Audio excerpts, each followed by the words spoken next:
என் அன்பு சகோதர சகோதரிகளே, ஆண்டவராகிய இயேசு கிறிஸ்துவின் நாமத்தில் அன்பின் வாழ்த்துக்கள். கர்த்தர் உங்களை ஆசீர்வதிப்பாராக.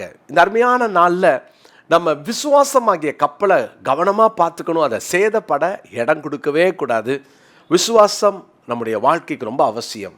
இந்த கடைசி நாட்களில் நிறைய பேருடைய விசுவாசம் தளர்ந்து போகிறது, வழுவி போகிறது. விசுவாசத்தை விட்டு நம்ம நிறைய நேரம் நம்மள அறியாமல் விலகிடுறோம். விசுவாசத்தில் ஜாக்கிரதையாக இருக்க கர்த்தர் கிருபை தருவாராக. 1 தீமோத்தேயு 1:19 வாசிக்கிறோம். இந்த நல் மனசாட்சியை சிலர் தள்ளிவிட்டு விசுவாசமாகிய கப்பலை சேதப்படுத்தினார்கள். விசுவாசமாகிய கப்பல் இது எப்போதும் அக்கறைக்கு செல்ல வேண்டும். விசுவாசம் இருந்தால் தான் அது செல்லும். இந்த விசுவாசம் அது டேமேஜ் ஆக, இந்த கப்பல் டேமேஜ் ஆக காரணம், இந்த கப்பல் உடைஞ்சு போக காரணம் என்ன? பண ஆசை ஒரு நாளும் நமக்கு வரக்கூடாது. இந்த பணத்தின் மேலே நம்முடைய நோக்கமோ கவனமோ இல்லாமல் நம்ம ஜாக்கிரதையாக இருப்போம். அது நம்மளை தேடி வரும். ஆச்சரியப்படுவீங்க. நீங்கள் பணத்தை தேடலைன்னா அது உங்களை தேடி வரும். நீங்கள் பணத்தை தேடினீங்கன்னா அது உங்களுக்கு விளையாட்டு காட்டிக்கிட்டே இருக்கும். கவனமாக இருப்போம். கர்த்தர் கிருபை தருவார். இன்றைக்கி இன்னொரு வசனத்தை நான் உங்களுக்கு காண்பிக்கிறேன். ஏன் நம்ம விசுவாசம் அங்கே சேதமாகிறது? 2 தீமோத்தேயு 2:18 வசனத்தை வாசிக்கிறேன். 2 தீமோத்தேயு 2:18. அவர்கள் சத்தியத்தை விட்டு விலகி உயிர்த்தெழுதல் நடந்தாயிற்று என்று சொல்லி சிலருடைய விசுவாசத்தை கவிழ்த்து போடுகிறார்கள். கவிழ்த்து போடப்படுகிற விசுவாசம். நேற்றுக்கு முந்தின நாள் நான் சொன்னேன், வழுவி போகிற விசுவாசம். ஆனால் இன்னைக்கு பாருங்களேன், இந்த விசுவாசமானது அங்கே கவிழ்த்து போடப்பட்டது. அதுக்கு என்ன காரணம்? விசுவாசம்ன்ற கப்பல் கவிழ்ந்துருச்சுன்னா என்ன ஆகும் பாருங்க. எவ்வளவு முக்கியமானது இல்லையா? அநேக நேரத்தில் நம்மளை அறியாமல் அவிசுவாசமான ஒரு வாழ்க்கைக்குள்ளே போய் சிக்கி கொள்ளுகிறோம். இங்கே வாசிக்கிறோம், சத்தியத்தை விட்டு யார் விலகுறாங்களோ அவங்க கப்பல் கவிழ்ந்து விடும். அதனால தான் வாசிக்கிறோம், விசுவாசத்தை கவிழ்த்து போடுகிறார்கள். இன்னைக்கு இந்த உலகத்தில் நிறைய பேர் உங்களை சத்தியத்திலிருந்து விலக செய்ய, ஆண்டவர் உங்களுக்கு நியமித்த அந்த நல்ல ஓட்டத்திலிருந்து உங்களை விலக செய்ய போராடிக்கிட்டு இருப்பாங்க. ஒரு நாள் இடம் கொடுத்துடாதீங்க. ஆண்டவர் உங்களுக்கு தந்திருக்கிற நல்ல சபையில் நிலைத்திருங்க. நீங்கள் சத்தியத்தில் நில்லுங்க. வேதம் என்ன சொல்லி கொடுக்குது? நீங்கள் போகிற சபை வேதத்தின் சத்தியங்களை போதிக்கிறார்களா? நீங்கள் அந்த சபையில் நிலைத்திருங்க. சத்தியத்தை விட்டு வலது இடது பக்கம் சாயாதீங்க. சத்தியத்தை விட்டு விலகச் செய்கிற ஏதாவது நூதனமான உபதேசத்துக்கு செவி கொடுக்காதீங்க. ஏன்னா அது விசுவாசமாகிய கப்பலை சேதப்படுத்துவதற்காக பிசாசினால் அனுப்பப்படுகிற சில உபதேசங்கள் உண்டு, சில கூட்டங்கள் உண்டு. இடம் கொடுக்கவே கொடுக்காதீங்க. ஜாக்கிரதையா இருங்க. கர்த்தர் கிருபை தருவார்.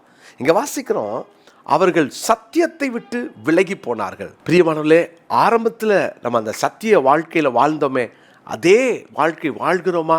சத்தியத்தை விட்டு விலகிட்டோமா? யோசித்து பார்ப்போம். ஏன்னா நம்ம பல நேரம் சத்தியத்துக்கு கீழ்ப்படியாமல் போக பண்ண பல கூட்டங்கள் எழும்பும், பல உபதேசங்கள் எழும்பும். அதனால தான் வேதத்தில் வாசிக்கிறோம். தீத்துவின் புஸ்தகம் 1:13 தீத்துக்கு எழுதின நிருபத்தில் 1:13 வாசிக்கிறேன். இந்த சாட்சி உண்மையாக இருக்கிறது.